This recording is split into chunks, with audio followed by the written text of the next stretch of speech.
Welcome aboard and let's talk about why Pirates of the Caribbean is the best film franchise.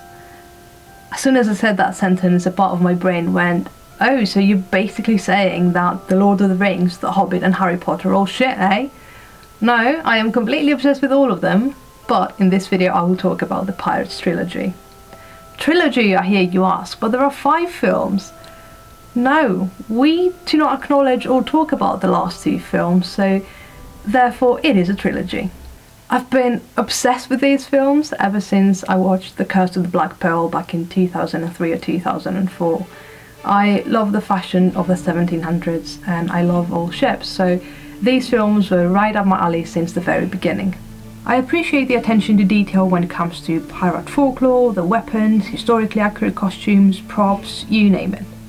The films were masterfully directed by Gore Verbinski, and watching all the production videos I could find made me realise how easily these films could have been ruined if the studio had decided to hire a different director.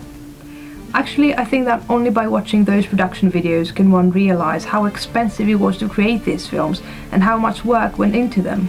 A truly massive production.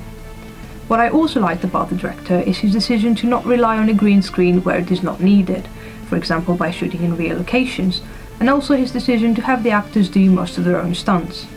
I think it added an element of realism to the films. It's kind of brutal. From the first shot, you're pretty much wet all day long. We went for 3 months. It's torrential downpour and probably 75 knots of wind in this building.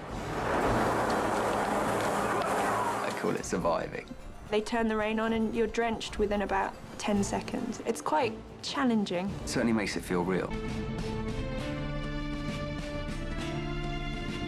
Johnny Depp was heavily involved in the creation of Jack Sparrow, and he genuinely loves and cares about this character. From the clothes and the hat to the accessories and weapons, Johnny's name is written all over them. Also, a number of lines were actually improvised by Johnny on set. Jack Sparrow may be known as a funny and drunk character, but there is so much depth if you look carefully. There is no doubt that he is the heart of those films, and everything about him is just...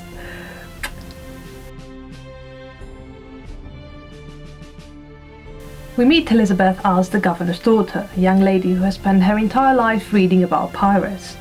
By the end of the 3rd film, not only is she a pirate herself, but she's actually king of all the pirates. To me, this is what a strong female character looks like. I just love her story. I love her passion, her intelligence, her resourcefulness. She's my favourite.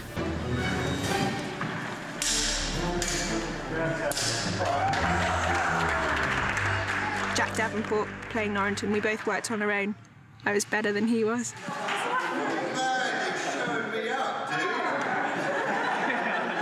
Keira Knightley.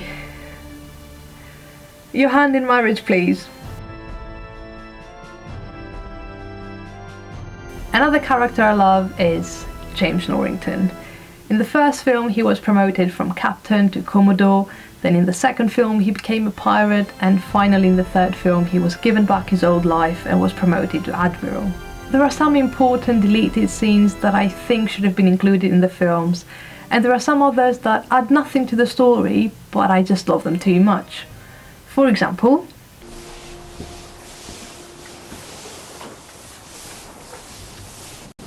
A bit of manual labour is good for you, former Commodore. Builds character.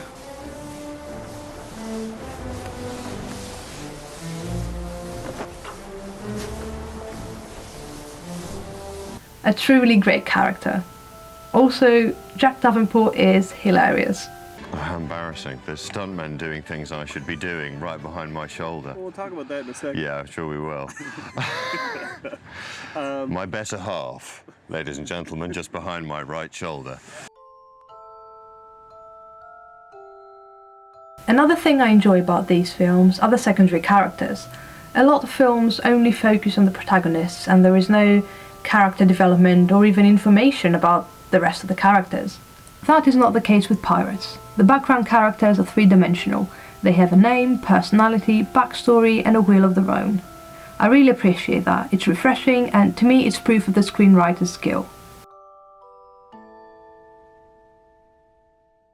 Davy Jones and the rest of the crew of the Flying Dutchman are all CG and it's so impressive, especially if you consider that they did this back in 2006 and it actually looks better than the CGI we see in recent films. The actors were on set playing the characters, but everything we see on our screens is completely computer generated.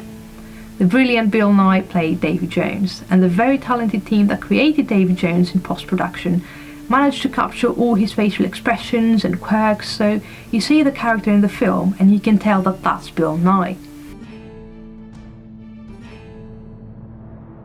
Lastly, let's talk about the music. The film score is iconic and instantly recognizable.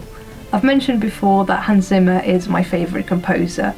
I think that he's a true genius when it comes to film scores. The music just touches my soul. I don't know how to explain it. It just makes me very, very happy. It's probably the most played playlist on my phone, and because I know the score so well, I can tell in which scene every track was used, so I feel like I'm constantly watching those films in my head. Excellent storytelling, epic sword fights, beautiful costumes, great cinematography.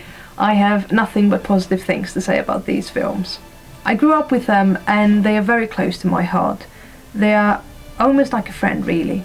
I'll put some video links in the description box down below, so make sure to check those out if you also enjoy watching behind the scenes videos like me. As always, thank you so much for watching, and I'll see you next time.